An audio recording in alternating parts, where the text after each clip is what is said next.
Menjelaskan mengenai a model of sales management competence.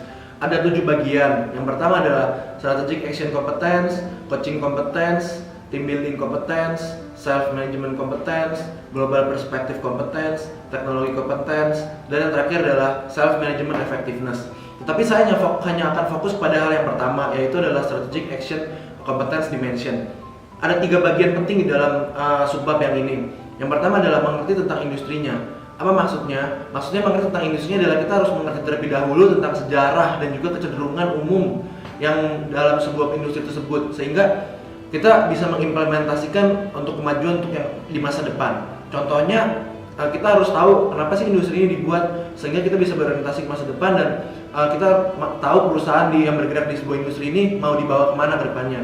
Selain itu juga kita harus tetap up to date tentang informasi dan juga mengantisipasi tindakan pesaing yang membuat strategi dan membuat strategi untuk cara mengatasinya.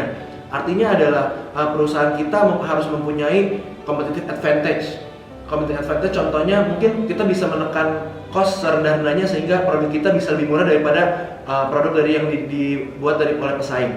Selain itu juga kita harus mengidentifikasi segmen pasar yang menarik dan juga kebutuhan para pembeli. Jadi produk kita itu harus bisa memecahkan masalah dari pembeli sehingga produk kita lebih mudah dan diterima oleh pasar. Poin kedua mengenai strategic action competence adalah kita harus mengerti tentang organisasinya.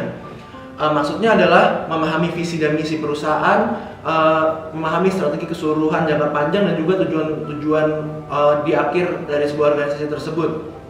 Selain itu juga kita harus bisa menghargai kompetensi khas dari organisasi dengan peluang pasar dan juga keterbatasan, dan memahami bagaimana sih cara mengumpulkan sumber daya organisasi untuk memenuhi kebutuhan. Misalnya kita memiliki supplier yang baik untuk perusahaan kita sehingga kita bisa menghasilkan produk juga yang baik pula.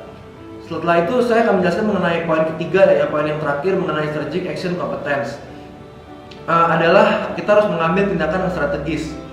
Artinya kita harus menetapkan prioritas dan membuat keputusan yang sesuai dengan misi dan misi serta strategi tujuan jangka panjang perusahaan.